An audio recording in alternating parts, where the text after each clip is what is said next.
Comes through beautifully here. So I just want to... Oh, that's good. Yeah, it is. You sound great. I just want to begin by saying that this is a very special day because it's Victory Day, World War II, May 8th. And just by happenstance, we have the Prime Minister on the phone, and we were great allies in that. And it's very unusual that the trade deal comes due, and we signed it up on the same day that we had a great victory, the greatest victory of them all. So we are talking more and more about Victory Day because we were a big part of it, and so was the UK. And it's just, I guess, I don't know what you call it. It's just incredible that that day is the same day that we signed a tremendous trade deal for both countries. So I'm going to begin by just adding that we just concluded the rare earth deal with Ukraine. That's been fully ratified and approved by their legislative branches, and so we appreciate that, and I'll be speaking with the president in a little while, a little bit later, and we appreciate that, but the deal is all now signed up and ratified, and we have access to a massive amount of very, very high-quality rare earth. This morning, I'm thrilled to announce that we have reached a breakthrough trade deal with the United Kingdom. Incredible country. Today is a victory day for World War II. We won the war together exactly 80 years ago, so there could be no more perfect morning to reach this historic agreement, and it's beautiful weather out. I will tell you that, Keir. Beautiful weather. It's so perfect outside. But it's really, in particular, the agreement with one of our closest and most cherished allies.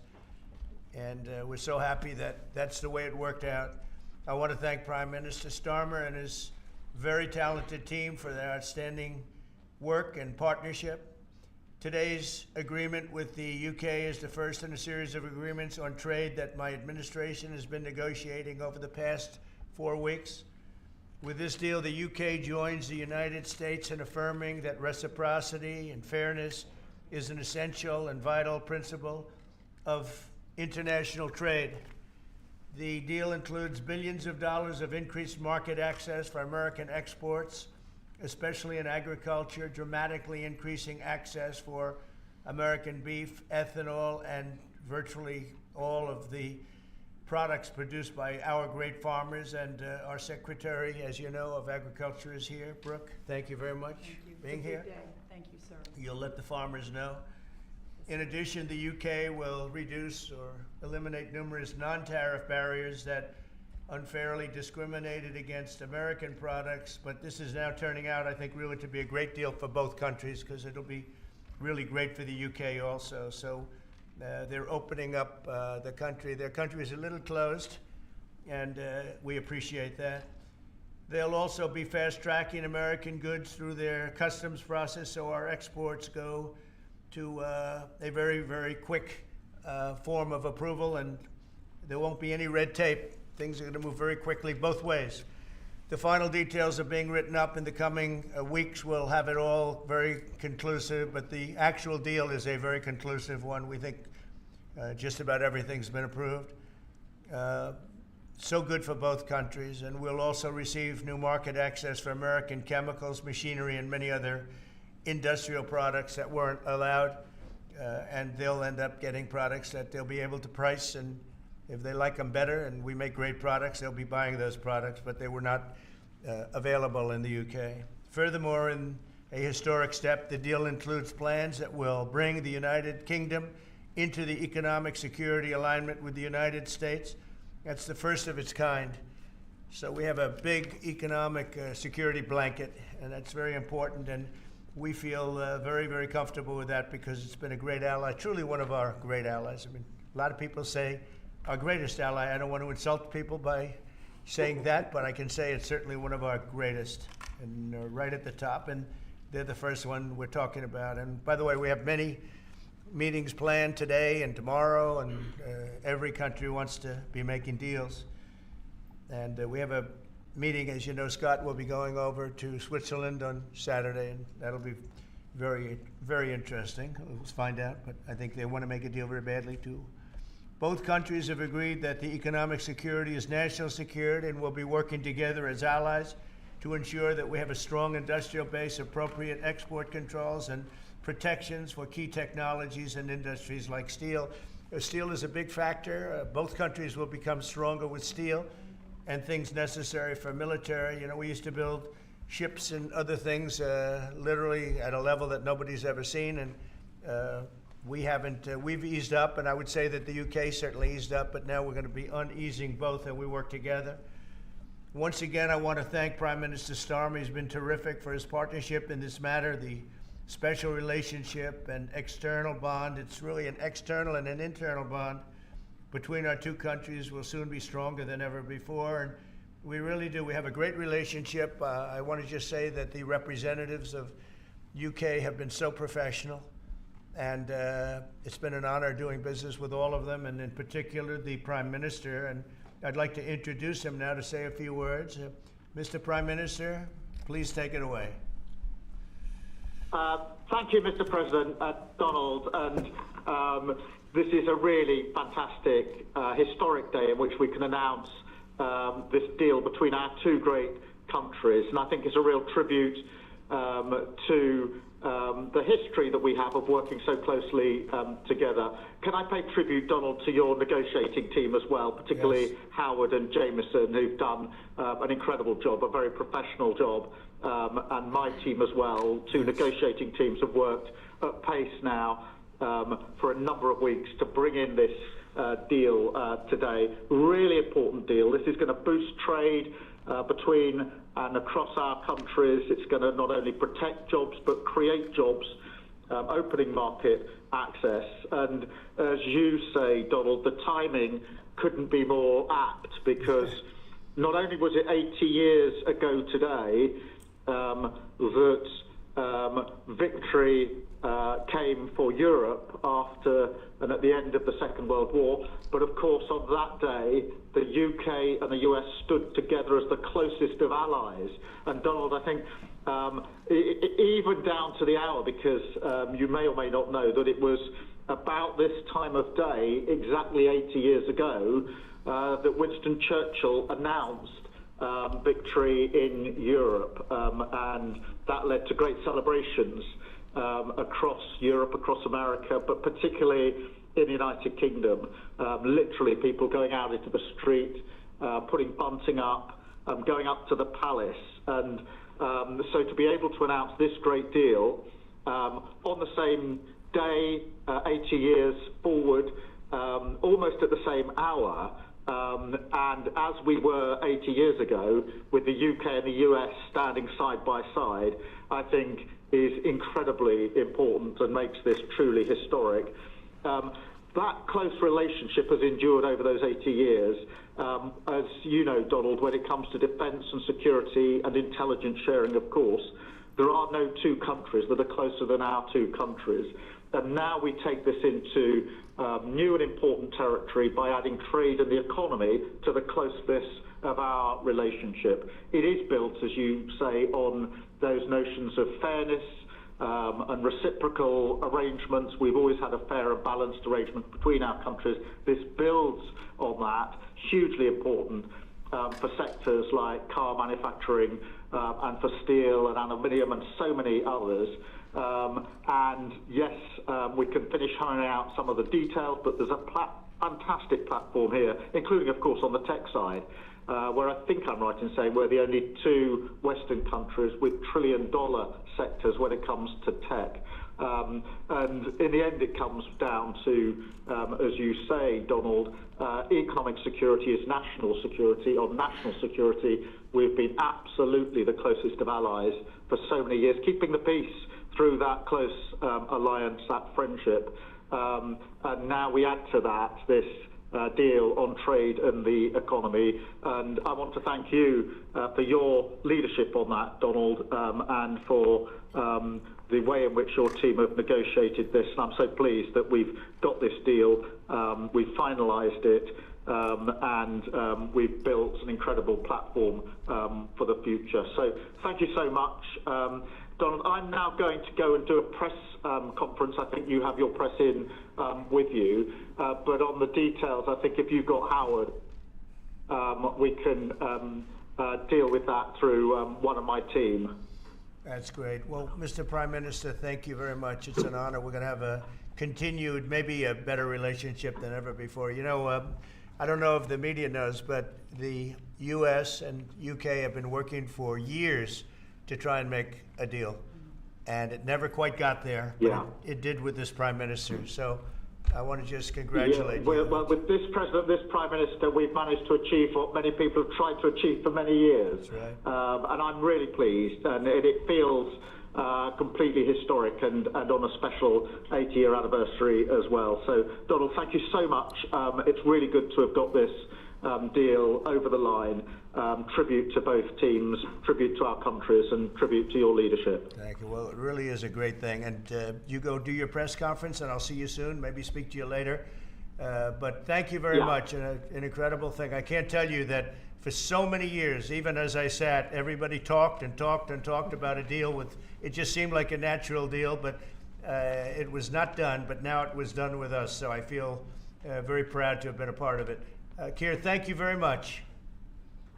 Thanks, Donald, and we'll speak again soon. Very good. So long. Bye.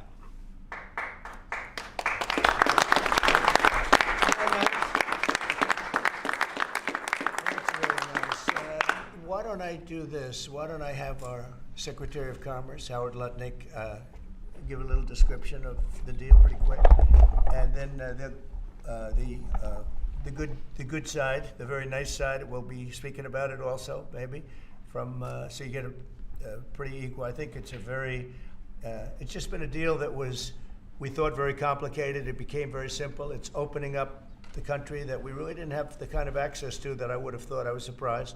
I think it's why the deal never got done before. It was, you know, they've been working on this deal for 25 years. And we got it done, and we got it done. Really, it's going to be great for both countries. So, Howard, if you could go, and then somebody else, you may have, you'll pick whoever you want who'd like to do it. I have a feeling you're going to do it, right? So you guys go ahead, and then we'll take questions right after that. But I think you'll get a pretty good understanding of how big it is. It's a very large deal, very big deal. And Howard, go ahead. So the UK is the 6th largest economy in the world and the 4th largest that we export to, right? So it's a huge market, a top 10 market. If you remember Liberation Day, they were at 10% because we have balanced trade with the UK, right? They say they have a surplus, but of course that counts gold bullion, which is, so let's just call it balanced trade. So how do you open up a market in balanced trade? People think it's impossible. They've always thought it was impossible until President Trump came on the scene and changed the way things work. So here's what we've got. We've opened up new market access. Ethanol, beef, machinery, all the agricultural products. They've agreed to open their markets, and that will add $5 billion of opportunity to American exporters. So the question is, why would they do that now? Because they've never done it before, and we still have our 10% tariff on, which will produce $6 billion of revenue for the United States. So the idea was, how do they keep their jobs, protect their economy, and do the best for their people while opening the market for us? And the way is they studied it, their team was exceptional, and they tried to figure out the markets that they're importing from other people and try to send them over to America. So why were they always favoring others and not us? And what they've done is they've found the ways to do that so that we have new access, right? But the UK workers are protected, and that was the balance. So we did a deal with them in automobiles, and you know, if you're not building here, we charge you a 25% tariff. But the president, and by the way, I want to make this clear, while Jameson and I worked hard, this was the president's deal, and people think, oh, that's not the way it works. If you got to sit next to him, I have the best deal maker to my left, and if you don't think that we take advantage of him calling the prime minister and getting that deal done, you don't understand who's the president of the United States. So he's the closer. He gets deals done that we could never get done because he understands business, he understands deals, and that's why we're here today. So he agreed they could send 100,000 cars into America and only pay a 10% tariff. And that protects their car industry. And remember, we do 16 million cars a year. So this is only like 0.6%. But for the UK auto people, this is tens of thousands of jobs that the president agreed that he would protect for them. So he made that deal, right? Then steel and aluminum, right? Their steel business has been destroyed like everybody else has been destroyed by people dumping steel into their markets. And British Steel had announced it was closing down. So the British government, as part of this deal, nationalized British Steel, and they're going to match the kinds of models we do. They'll put tariffs on, they'll put quotas on. They want to do it with America so they can be part of the resurgence of steel and aluminum in America, and that saves them, again, thousands and thousands of jobs. So if you go step by step, aero and commercial planes, they sell Rolls-Royce engines to Boeing. We've agreed to let Rolls-Royce engines and those kind of plane parts to come over tariff-free. And what you're going to hear today is there's going to be an announcement in the UK that they are buying $10 billion worth of Boeing planes later today, but I'm going to let the name of the airline announce it because that's theirs to do it. Part of this deal was always to do it together and to do it strong, and you can see the numbers on this board. Everything about this board works exceptionally well for the United States of America. It lays out the plan that you can work with us in autos, you can work with us with aero and commercial, you can work with us in pharmaceuticals if you have a supply chain that is secure and protected in national security. So we feel really good about the deal. You've heard the Prime Minister, he feels really good about the deal, right? And we started at 10% and we ended at 10%. And the market for America is better, and this is a perfect example of why Donald Trump produced Liberation Day.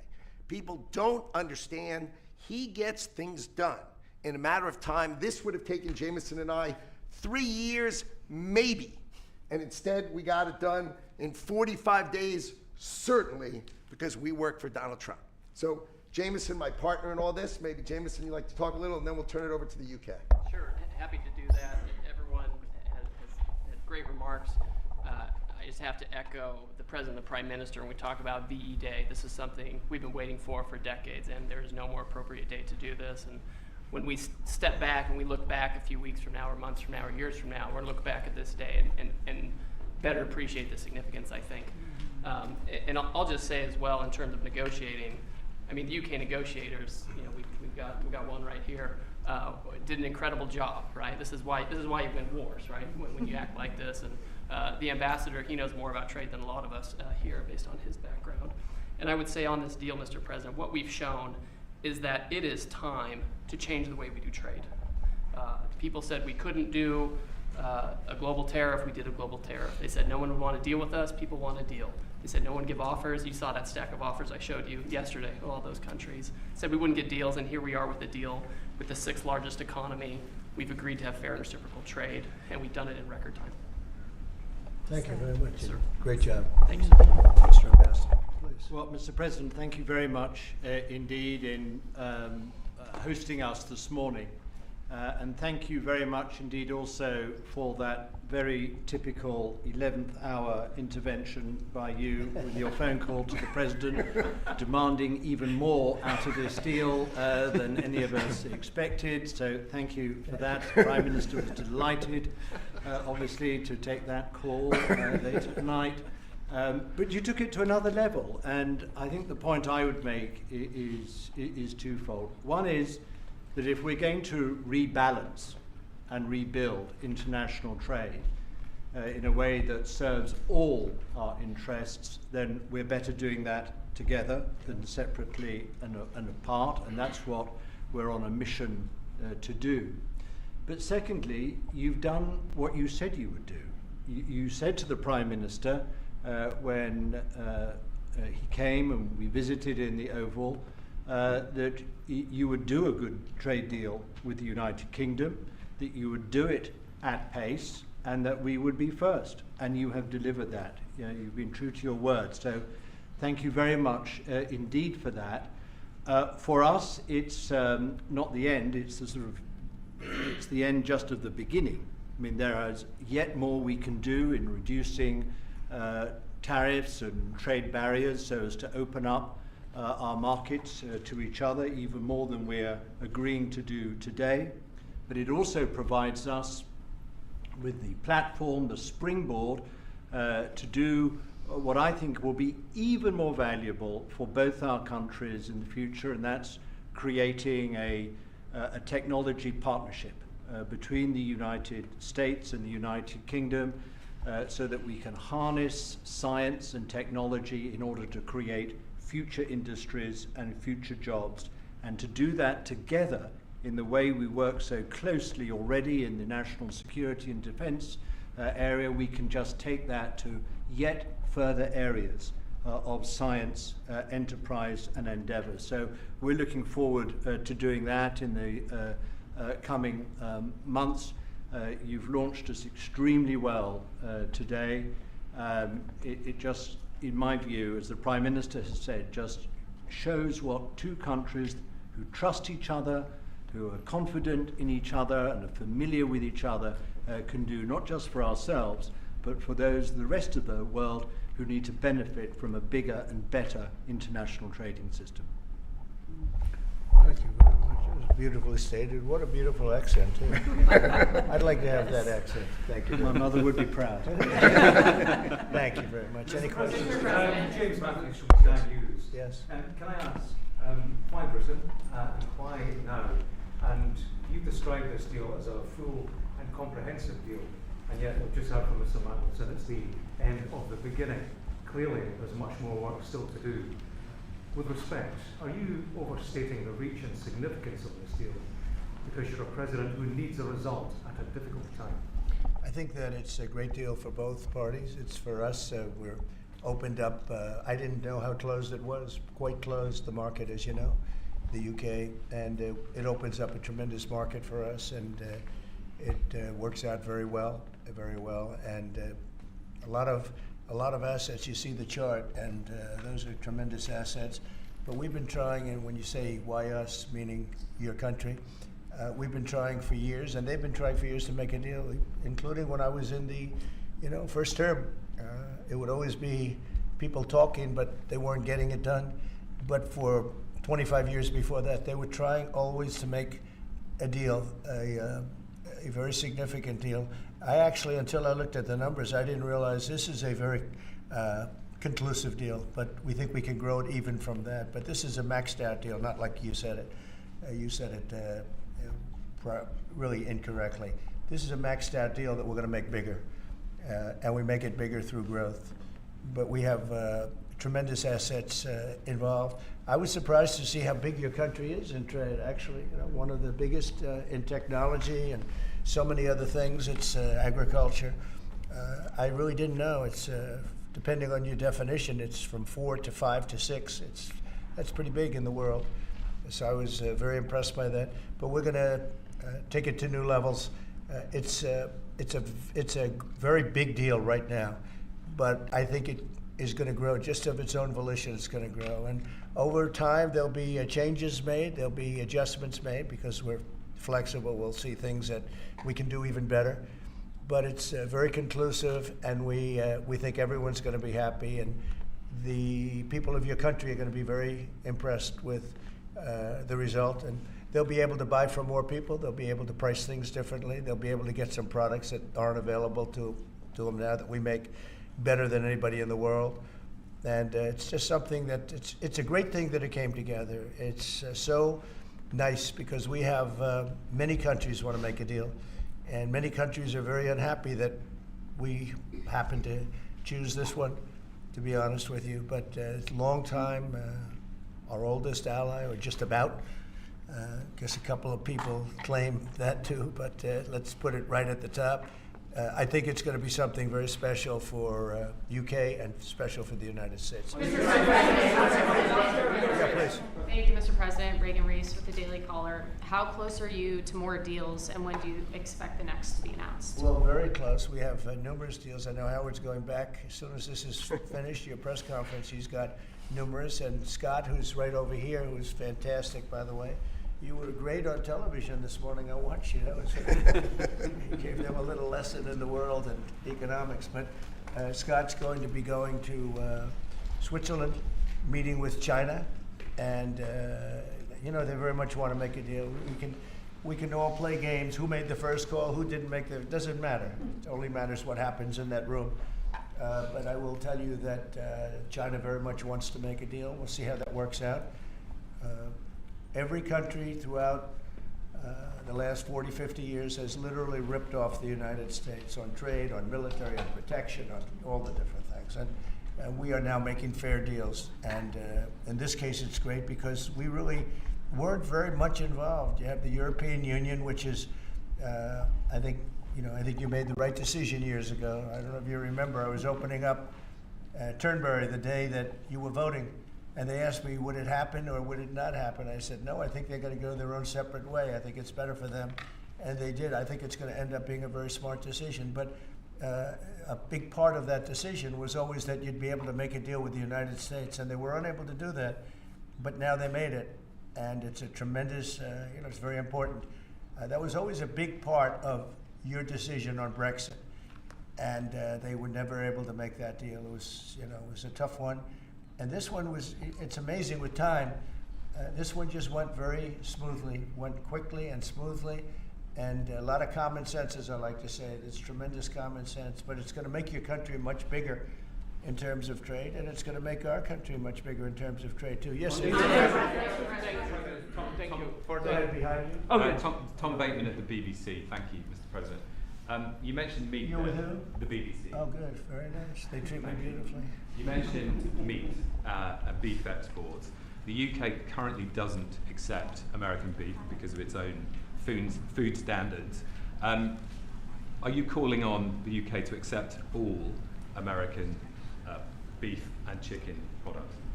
Well, I think they'll take what they want. We have plenty of it. We have every type. We have every classification you can have. As you know, Bobby Kennedy is doing a tremendous job, and he's, I think, probably heading toward your system with no chemical, no this, no that. I think we're heading that way. It seems to be, and but we have that also. So we're a very big country. We have a lot of beef. We're a very big country, so it'll be great. Yes, yes. You want me to jump in? Yes. Let's talk about American beef really quickly, and it can't be understated. I'm Brooke Rollins, by the way. How important this deal is and what this means to American farmers and ranchers. Specific to the beef, this is going to exponentially increase our beef exports. And to be very clear, American beef is the safest, the best quality, and the crown jewel of American agriculture for the world. So I think a really important part of this deal isn't just the ethanol reducing of tariffs from 19 to 0, which for our row croppers is a huge deal, but also for beef. And as we move forward, I know our incredible trade team is looking at all of the meats, all of the produce, really all of our agriculture exports. And I don't know if there's an industry that has been treated more unfairly and has suffered more than our agriculture industry. So we look forward to, I'll be in the UK on Monday, talking to my counterpart over there for next week, and look forward to moving that out across the country. The president is incredible. I think we could say that we have the best in the world,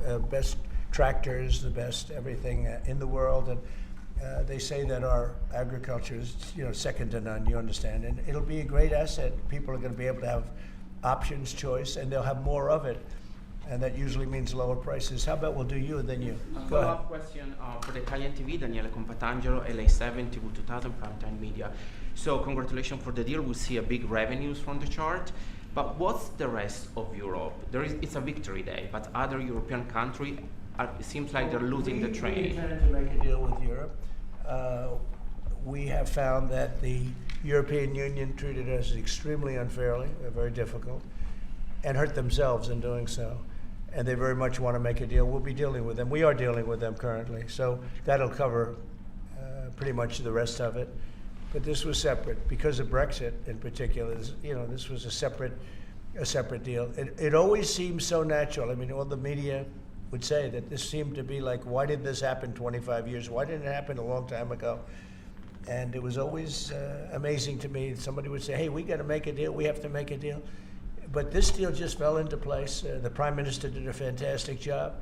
His representatives are total professionals, and they got along well, and it just seemed to work. And I think one of the reasons it did is because we blew up the whole system. If we would have just been dealing with you separately, or country by country, we blew up the whole system. It was very fair to the very unfair to the United States. And I think because of that, this worked out so nicely. And I'm honored that it was the first deal. Please. Sir, you mentioned. Well, why don't you go in the back? Yes. Oh, thank you, sir. I'm with the London Times. I would say this is a great day for James Bond because now Aston Martins will be available to American buyers. But will it be even better by extending it to film? You've talked about a big tariff on films, and we'd like to know if there'd be relief on British. Well, we're going to have a discussion on that separately.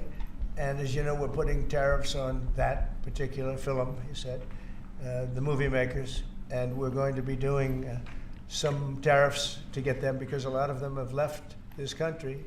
They all live here. The money comes from here. Everything comes from here, but they make them in other countries. So we're going to do something to bring them back, maybe to a large extent. But James Bond has nothing to worry about that, I can tell you. James Bond. And Sean Connery was a friend of mine. Sean Connery was responsible for my getting zoning in Aberdeen. He said, let the bloody bloke build his golf courses. And, I was like 4 years into the process, and it was impossible in Aberdeen. And he just stood up one day and he said that. As soon as he said that, I got the approvals in about 2 minutes. So he was a great guy, Sean Connery, and great character. Later in the year, are you going to Scotland and to the UK? I will be, sure. It's great. We have a lot of investment over there. We have Turnberry, Aberdeen. We have, as you know, in Doonbeg in Ireland, right on the ocean. They're all on the ocean. I only have interest if they're on the ocean. And we have good investments over there. It's been beautiful. Yes? Mr. President, if the talks go well this weekend between Secretary Bessent and Ambassador Greer with their Chinese counterparts, not preemptively, but if the talks go well, would you then consider lowering the tariff rate on China? Well, it could be. I mean, we're going to see. Right now, you can't get any higher. It's at 145, so we know it's coming down. I think we're going to have a very good relationship. I always got along very well with President Xi. That relationship was greatly disturbed by COVID when COVID came in, but we get along very well now. I mean, the relationship was hurt with a lot of people, a lot of countries when COVID came in. But I think we're going to have a very good relationship. I expect to have a very good relationship with China, Scott. I think it's a very friendly meeting. They look forward to doing it in an elegant way. China, as you know, has a tremendous trade surplus with us, and we just can't have that. And but I think it's going to be very good for both countries. I would like to see China opened. One of the big things here is, and nobody would know this, but the UK was largely closed. It was very much closed to trade, and now it's opened. And a lot of the financial reporters are very happy about that because so much. I listened to them. I hope they get countries opened up, and then you compete on a fair basis. But you can't compete when you're not allowed to go there. China would be the number one example of that. It's very closed.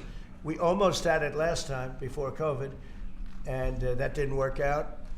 But we made a great deal with China. They had to buy $50 billion worth of our food products, and it was a great deal, doing very well for our farmers. And then when Biden came in, as usual, nothing happened. He didn't enforce it, and it got less, and ultimately, it destroyed a great deal. That was a great deal.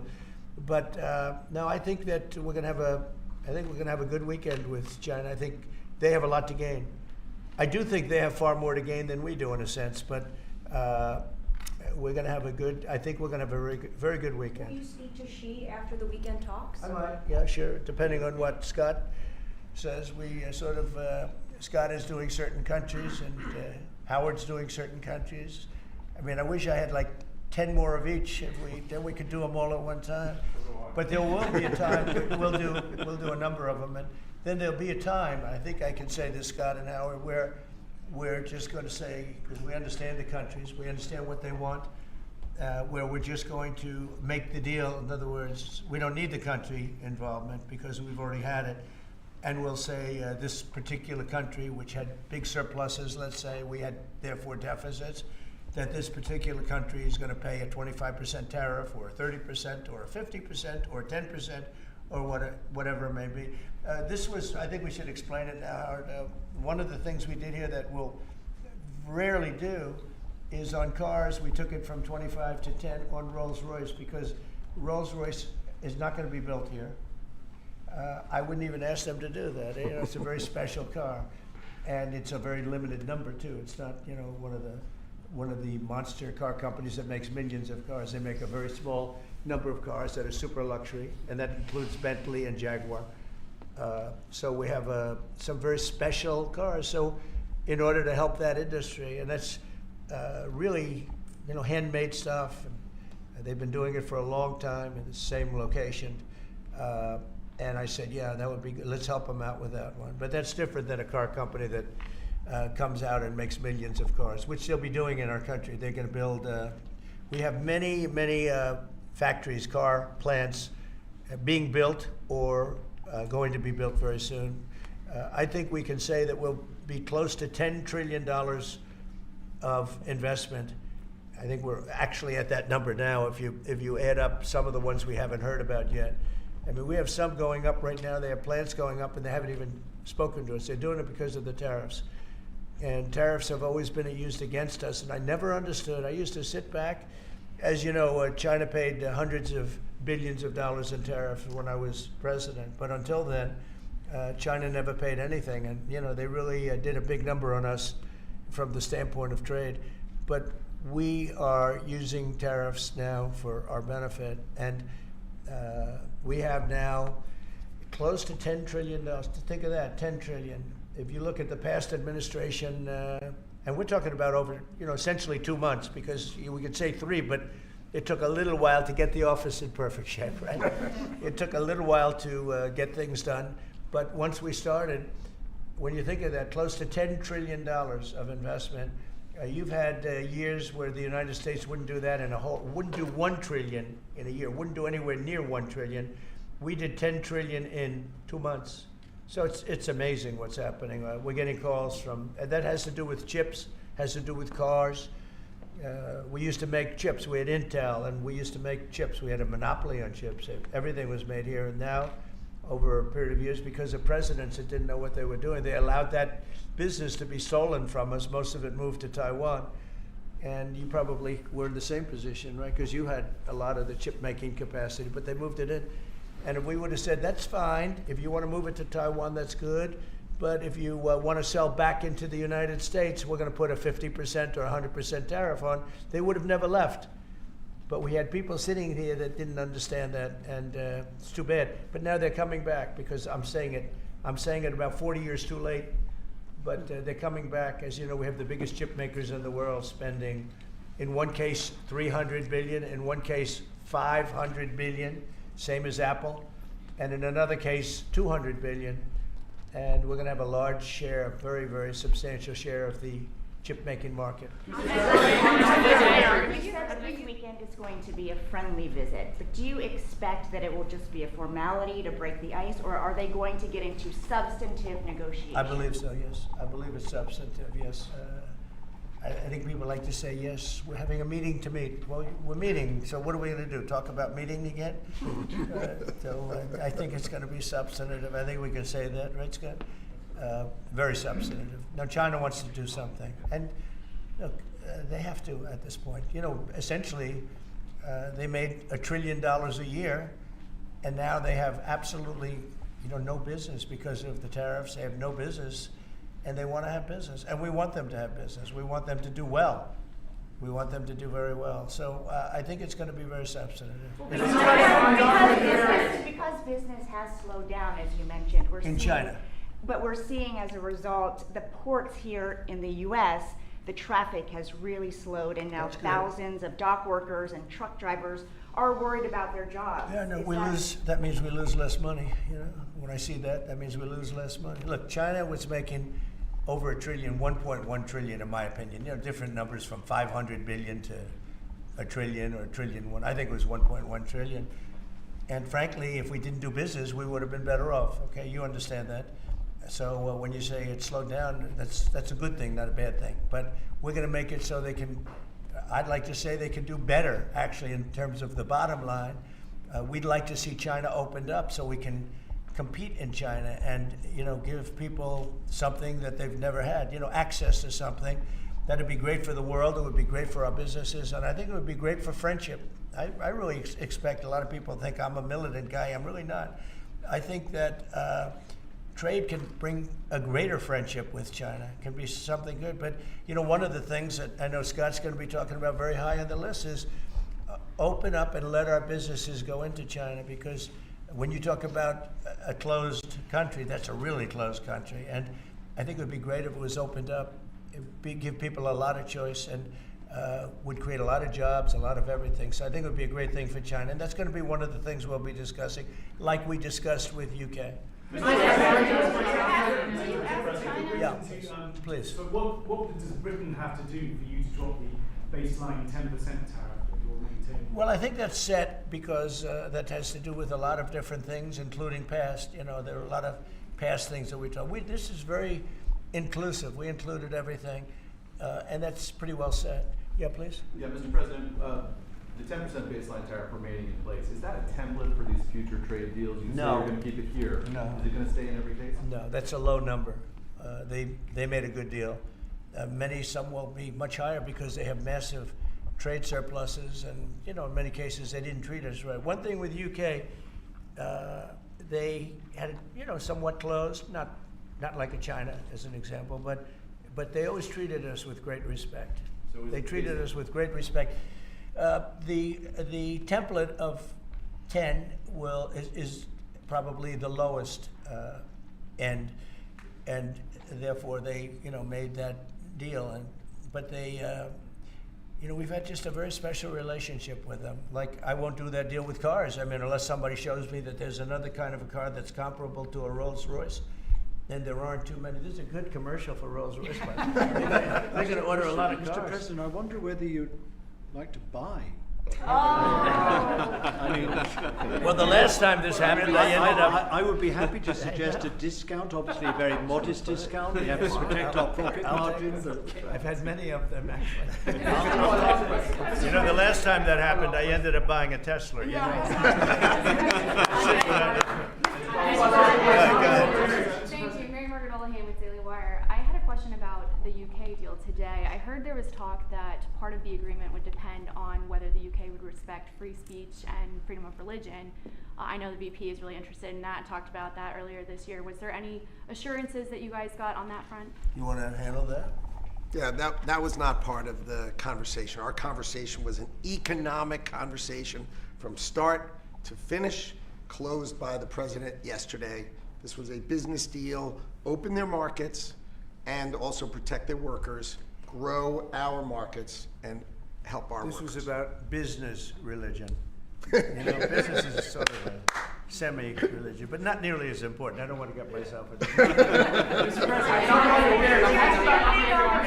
ahead, in the back. Mr. President, will you be asking China to help you close, the gap between Ukraine and Russia? I think so, yeah. I think it's a natural thing to ask. What do you expect? Sure. I don't know. I think we're making good progress. The fighting is a little bit different than it was.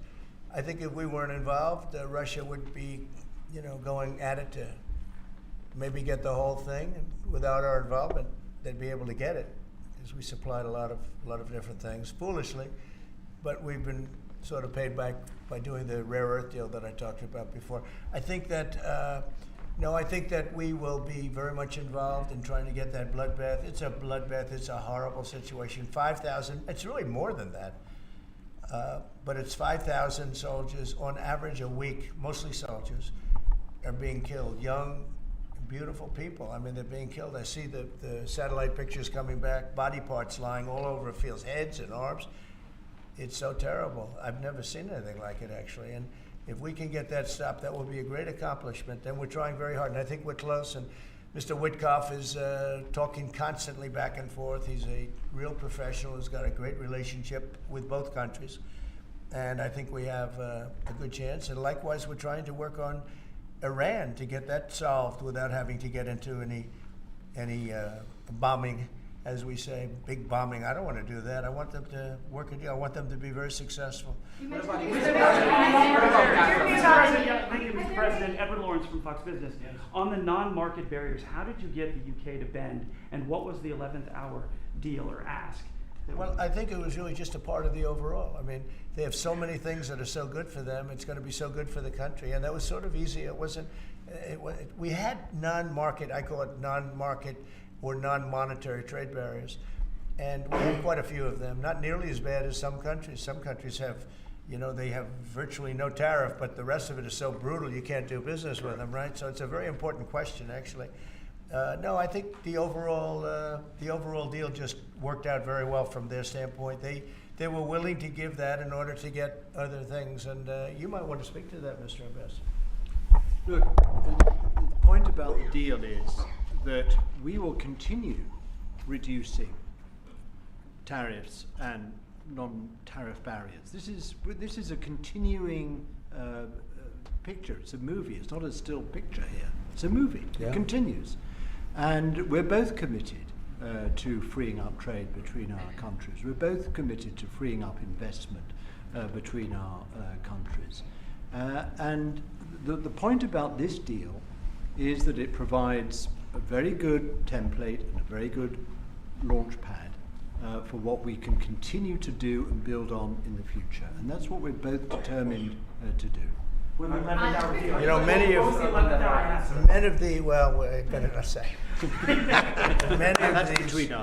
of the we'll keep it confidential. How about just one more little thing, right? It got the deal closed, and it was handled very well from the other side too. But many of these things that we're talking about, we've been talking about this for 25 years. It's hard to explain when if you weren't sitting behind this beautiful Resolute desk, you just wouldn't get it. I have been hearing about making a deal with UK for 25 years. And especially around the time of Brexit. They wanted to make a deal, so they came out of Brexit and they make a deal, and how natural. And it just couldn't be done. It couldn't be done. Good people. And this is a bigger deal. This is a much bigger, better, stronger deal for both of us than we ever even contemplated before. It's a big deal. Virtually everyone said that it would end in failure, it would end in tears, and it's ended in exactly the opposite. Yeah. But, Mr. President, can I say that that is due to Secretary Lutnick and Ambassador Greer, who've been absolutely fantastic. But yesterday I received a call, a very diplomatic call that just edged things over the line, and that was from your new ambassador in the United Kingdom. Who is terrific. Right? Warren Stevens, he's here. Where is Warren? Right here. Hello, Warren. How are you? He's flying to London tomorrow night. He's going to be very popular with the British people. He's going to be a very successful ambassador.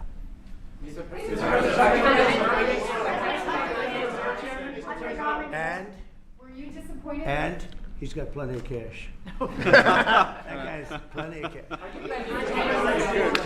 We need some more big spenders. Yeah, go ahead. Are you planning to meet Ursula von der Leyen? You're going to go ahead fast. Yes. Are you planning to meet Ursula von der Leyen, the president, or do you plan to cancel anytime soon? Oh, she's so fantastic, right?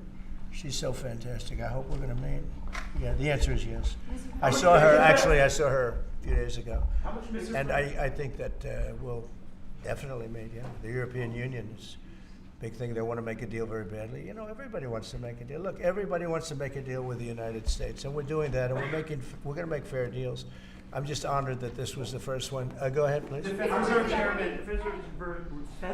Chairman, Mr. President, says that you would have to call him for a meeting. Do you plan to meet with him? And what do you think about? And it's like talking to a wall. He should be. What do you think about not cutting? The Bank of England cut today. Well, the Bank of England cut. China cut. Everybody's cutting but him. It's I don't know. We'll see what happens. It's a shame.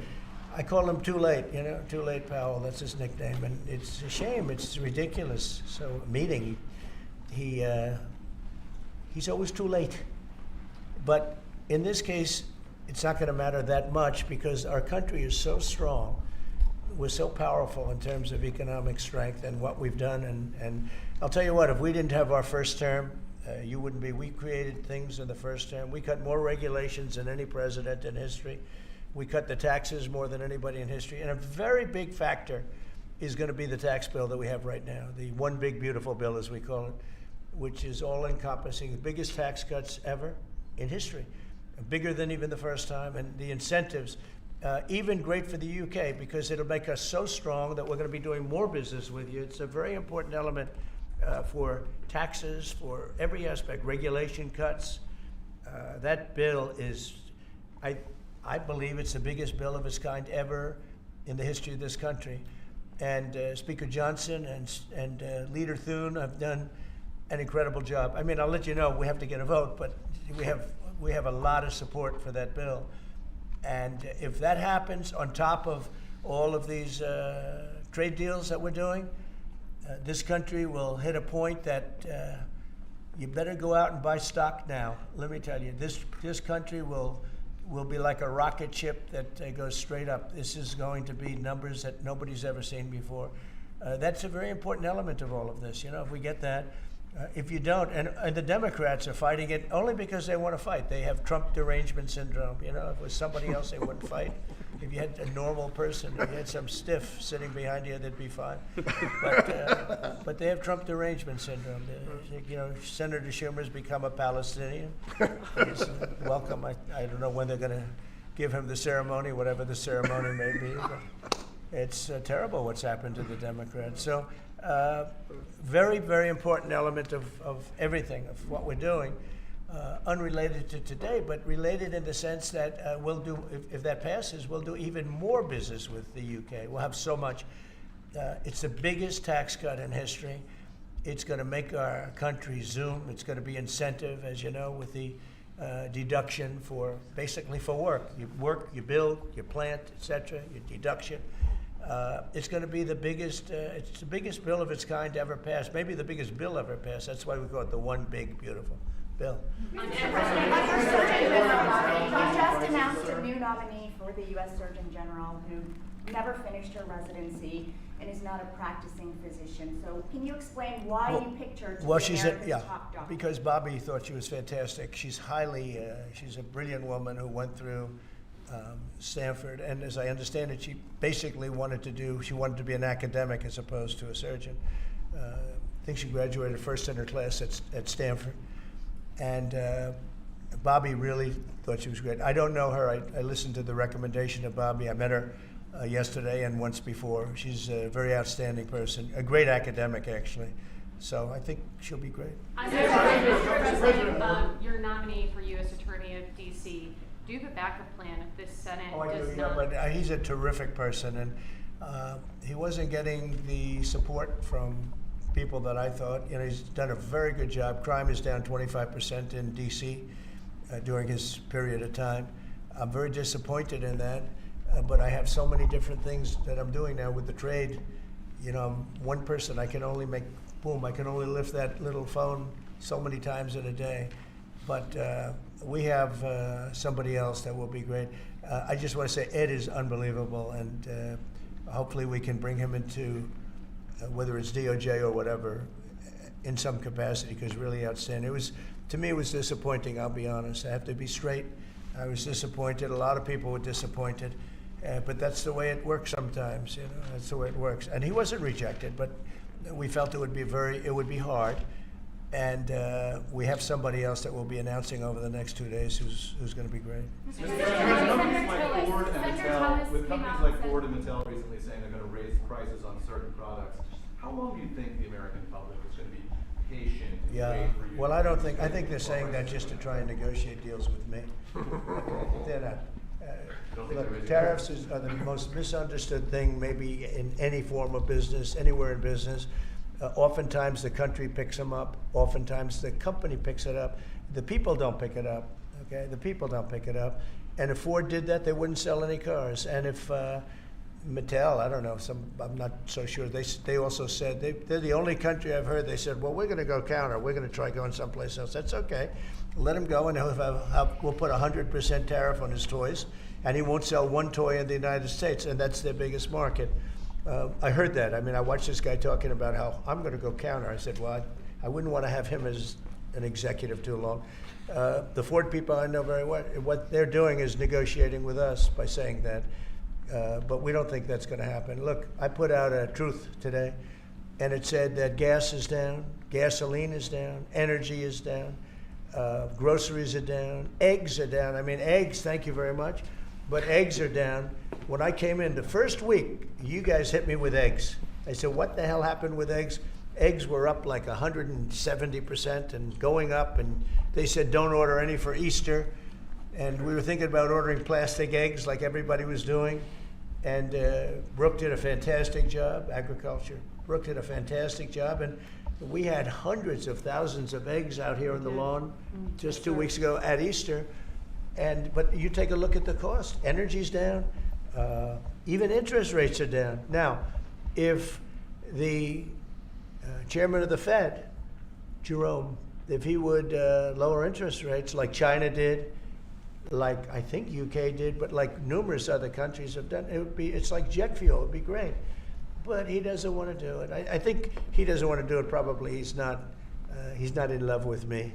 I think that's right. It's sort of a crazy reason, but that's the way life is. Anybody in his position would be like, it would be like jet fuel.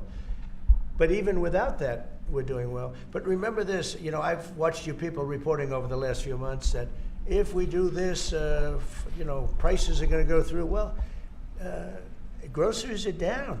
All of this stuff is down. Lumber is down. Oil is gone to, I mean, we have that thing broke 60, right? $60 a barrel. And $1.98, $1.99 in some cases. And heading in that direction. No, I think it's been amazing, actually. You know, and what that's good for, it gives the consumer more money, and it gives them a better life. Because we just came out of the worst inflation, in my opinion, in the history of our country. They say 48 years. But Biden really screwed it up. He screwed up energy. And he also he spent too much money. He was spending it on, you know, a Green New Scam. And that's like throwing the money. See that beautiful window behind? Take money, throw it right out that window. Because it's the same thing. He spent $10 trillion. He wasted it. Not only was it bad, it was a negative. It wasn't even like it helped a little bit. It was a real negative. And then on top of it, they let 21 million people into our country without any identification, anything. Just let them in. It's very, very sad. Well, we'll do one or two more. Go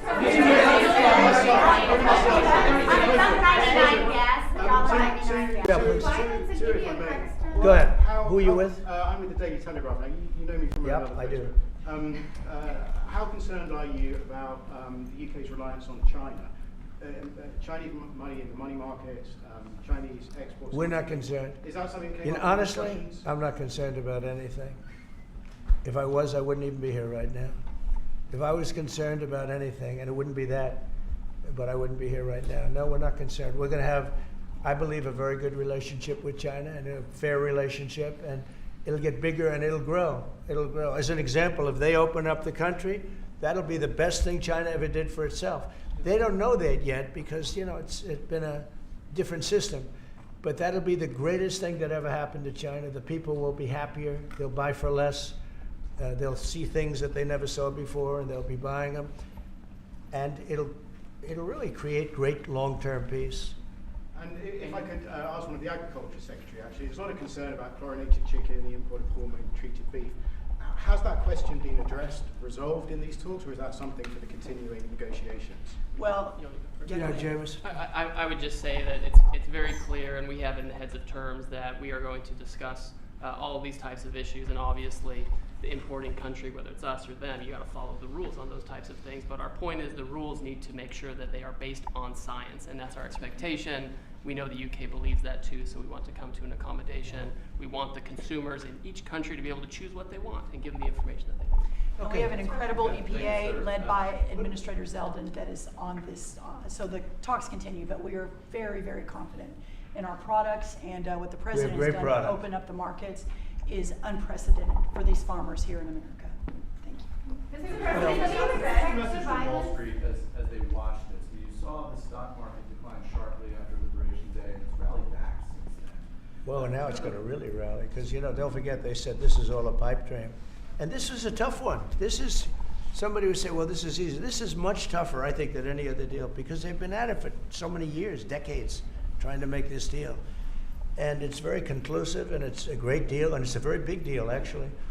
No, this is just the beginning. We're going to be having conferences or at some point we won't have, we'll just put out a statement that we just signed this country, that country. And after a number of these are done, nobody has enough people to do it. We're just going to put out X country is going to pay this, and if they open up, they're going to do this and that, and they're going to be open up. Everybody wants to be here. I say this is where they want to be shopping.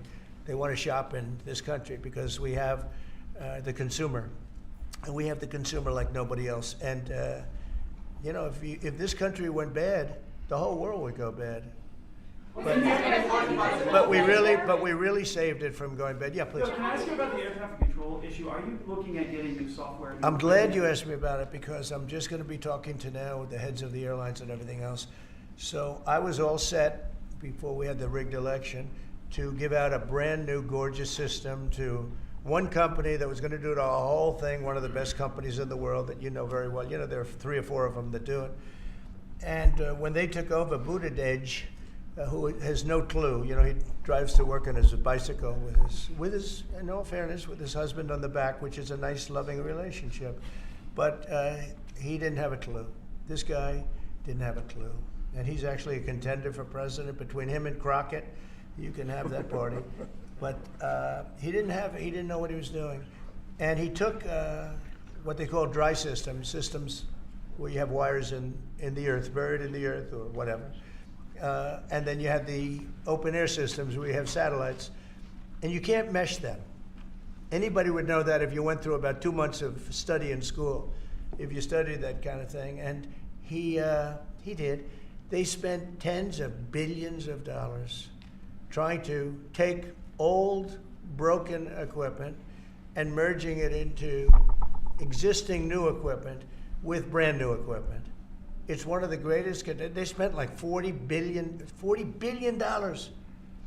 And what they did is they made it worse because it doesn't work together. You can't make it work together. If you have a satellite system, you need satellite. If you don't, they had all these different technologies, some of them 50 years old, and they're trying to mesh them in. And they end up spending twice the money they should have. You could have bought a whole new system. So we have a very good guy who you all know, Sean Duffy, is head of transportation, and I've given him a 10-minute lesson in buying, and he's become really good. And we are now in the market to buy a gorgeous, brand new system. The helicopter that crashed into the plane at 400 feet, it shouldn't have been. What would have happened is all sorts of bells and sirens would have been going off 3 minutes before that accident happened, if you had the right equipment, but they didn't. And the new equipment is unbelievable what it does. You can have, I was going to say something, but you always, in my opinion, you always need pilots. I want pilots. But you wouldn't even have to have pilots. This system is so incredible what they can do. But we have a system that's obsolete. And what they did is the worst. They tried to combine the really old, broken stuff with the new stuff. And you can't combine it, and anybody should have known. So Biden, do you think Biden figured this out? I don't think so, fellas. Do you think he has any clue? He doesn't know what the hell's happening. So here's the story. We're going to be buying a brand new, it's going out to bid very soon, brand new state-of-the-art system that will cover the entire world. I'll give you an example. When my pilot, now I have military pilots, but prior to that I have very good pilots, great pilots. They would land, and I won't tell you which country, but they would use the system of another country. They wouldn't even use the system of the United States. So if I'm landing in New York or Florida or Tennessee, they're using a system from another country. I said, why is that? And they were, they're not into business, but they're just saying, our system doesn't work, sir. And I said, boy, that's pretty sad. But we were all set to give it out to, look, you have a Raytheon and you have different companies like that, numerous companies. And you have companies that would do it, like an IBM, as an example. And you give out one deal, one contract. They gave out hundreds of contractors. They had diggers. They had non-diggers. They had people that focused on satellites. They had hundreds of different contracts. One contract where one guy is controlling everything. If you need a trench, then they dig a trench. But if you don't dig the trench, they don't blame you. What happens is you don't dig it, then they say we want a cost overrun. Now, we have it all set, and we're going to be doing it. We would have done it, except that the election took a little strange turn. But the second one didn't. That was too big to rig. Thank you very much, everybody. Thank you. Thank you.